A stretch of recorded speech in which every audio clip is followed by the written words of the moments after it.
Karen demanded the VIP table, claiming she knew the owner, but that's me. After her friend mocked my job, I knew it was time for payback. Karen storms into the restaurant, screaming that she knows the owner and that we must give her and her group of pals the VIP table reserved for celebrities. The trouble is, I own the restaurant and have no idea who this lady is. But I decided to play along and see what happened.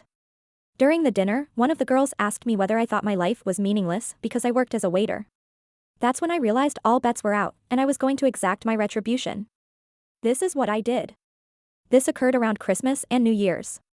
My grandparents emigrated to Canada from Italy in the 1970s and established a restaurant. When they died, my parents took over the restaurant, which they grew and enlarged throughout the decades. I've been working at the restaurant since I was 15. As my parents became older, they retired and became snowbirds, spending the winters in Florida. They sold the restaurant to me a few years ago, but they kept a tiny percentage of the stock as a supplementary source of income in addition to their savings. As soon as I took possession, I modernized the old place. I rebuilt the restaurant, altered the logo, and contacted local and national newspapers to place advertisements. I invited food critics, bloggers, and vloggers. It was slow at first, and I began to fear that the loan I took out to undertake all of this was the worst mistake I'd ever made, that I had ruined 3 generations of a family company. But soon, it began to work.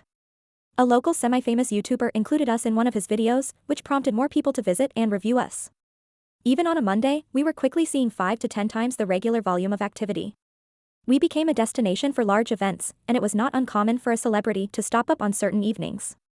I even invited certain high-profile clients to visit and cook for our guests. This cost a fortune, so we were completely filled for the holidays. People had to make reservations in July to get a table in December. It took years to get to this point. When things become busy, I don't simply sit in the back office. I'm on the floor doing whatever needs to be done, whether it's greeting customers, bussing tables, or mopping the floors. On nights with high-profile guests or events, I wear a jacket and take charge. One night, 6 women walked in. 5 of them appeared to be in their early 20s, with the leader looking to be in her mid-20s. My best assumption was that she was an elder sister of one of the females or an older sorority sister to incoming college students.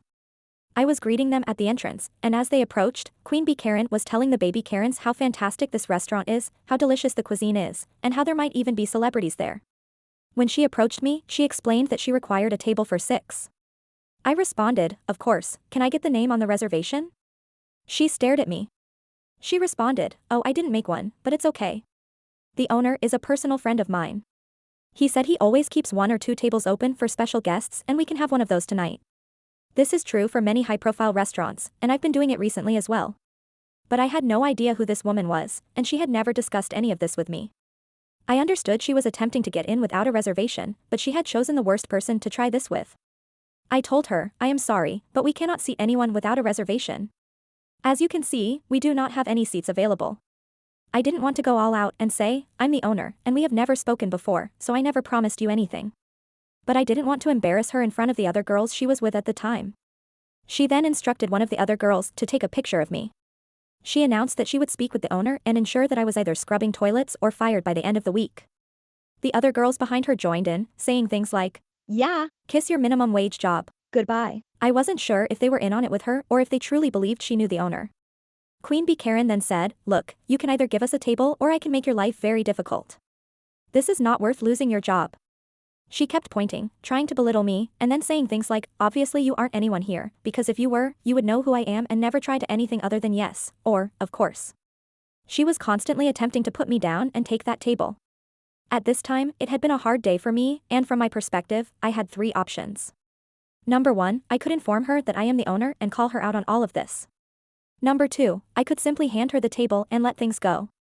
Or, third, I could teach Queen Bee Karen and her minions a lesson. I selected option 3. I smiled at her and said, "Of course ma'am, please follow me."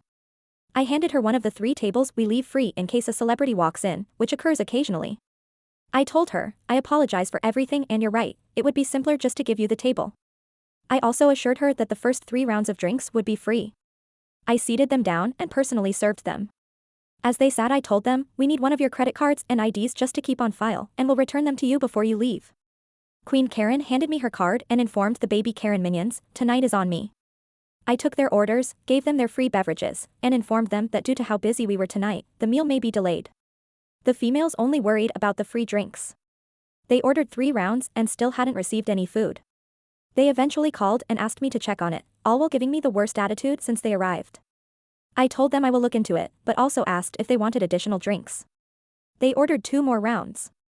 They were sloshed by the time the appetizers arrived, having done nothing but drink on an empty stomach for the majority of the night and just eating salads.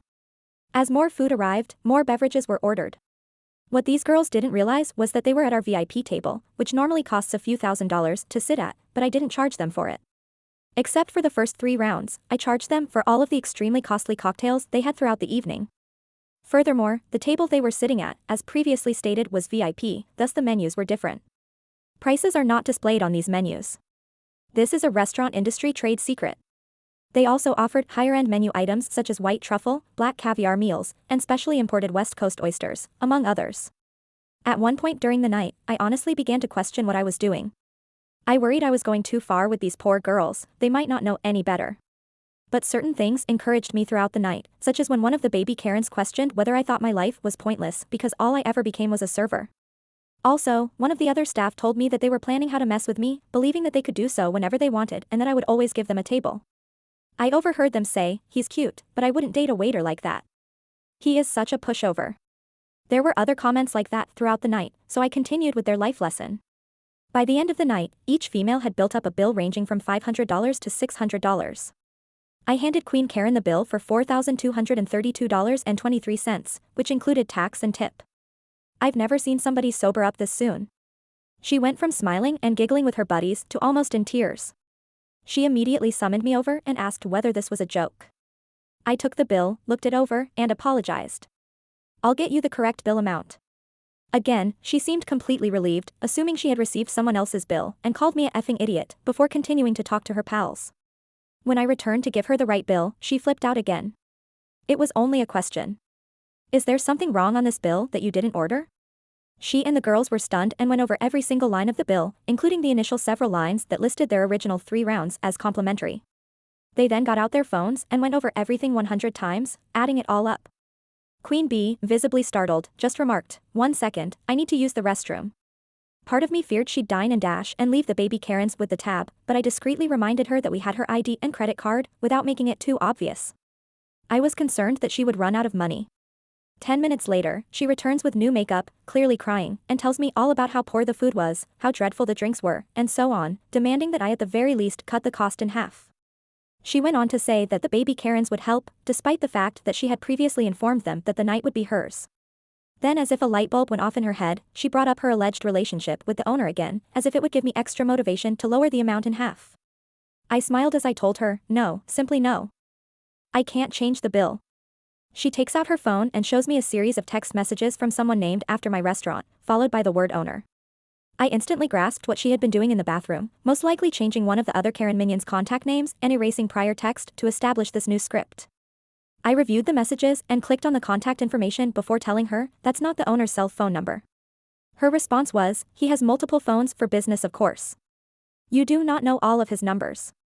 I replied, "How about this, if we call him and he says it's okay to take 50% off the bill, then I'll do it." Her response was to begin ranting and screaming, which drew the attention of the few remaining patrons, and I knew it was time to finish this. I told her in a less conciliatory tone, "Cut the crap, little girl. You do not know the owner. You've never been here before, and if you continue ranting, I'll call the cops." Her tone changed as she attempted to defend herself as best she could. My response to her lame retort was, "My grandfather established this restaurant. My family has been running this establishment for centuries. I've worked here for nearly my entire life. I am the sole owner of this restaurant, and I have never seen you, heard of you, or made any promises to a stranger I have never seen before tonight." The little Karens were frozen and had no idea how to react. Queen Bee was in tears. I added, "Now, I provided you the table you wanted, one of these particularly reserved tables for high-end clientele, which I did not charge you for, as well as 3 rounds of free drinks. If you do not pay your account, I will call the cops and give them your identification." Karen signed the bill in tears, and the tiny Karens reached into their wallets to hand her whatever cash they had, which was probably a couple $100s, with the promise to repay her more. 2 days later, an angry man arrives at my restaurant and requests that one of my bartenders talk with me. I was in the back office working, so he had to wait for about a half hour. She was with him too, but she kept her head down. I took them both to my office and showed him highlights from the security cameras, which had particularly high-quality audio because they were in the VIP area. We needed to keep good records in that region due to previous unconnected accidents. I showed him the majority of it, their remarks, orders, everything. When all was said and done, he rushed out with her, yelling at her the entire way. I have not seen or heard from any of them since, but the initial bill I gave them, which did not include the $120 oysters, is framed on my desk. As a side note, I did not lose as much money on the table and 3 rounds of drinks as you might expect. The table was intended to be empty anyway, so I didn't lose anything because I hadn't expected to gain anything in the first place. The cost of the meal and other drinks more than compensated for the loss in the first 3 rounds. So now that you know everything, am I the jerk? Probably the most astonishing thing about the Karens in this situation, aside from the money, trying to muscle their way into securing a seat and avoiding paying the bill, was their perspective on the world. That solitary statement concerning the OP's original poster's inadequacy as a waiter definitely stood out. It seems that OP was going to loosen up on his entire vengeance plan, but then one of the baby Karens asked him if he felt his life was meaningless because all he had become was a waitress. That has to be one of the most insanely entitled viewpoints we've ever seen on this channel. It may not be as exciting or insane as some of the other stories, but the fact that she actually sees the world in this way is simply sick. There is absolutely nothing wrong with having a job, regardless of the income. This occurs frequently with jobs such as janitors, and I despise it when individuals believe they are superior just because they do not work in those positions. There is nothing wrong with becoming a janitor. I don't understand that mindset, but in this situation, she not only feels that way, but she also wants to mock him for doing a difficult job, such as being a waiter. Or at least that's what she believes he's doing. One more thing. I'm happy this story ended on a somewhat gratifying note, with the father attempting to reverse the situation but becoming more enraged with his daughter than the restaurant owner. The only thing that scared me out was that the restaurant was recording audio of the folks sitting at that table. I would probably avoid going to a restaurant if I knew my talks were being recorded. Anyway, I'm glad it worked out for the OP, but please tell me how you would have handled the matter if it were your restaurant and these were your customers.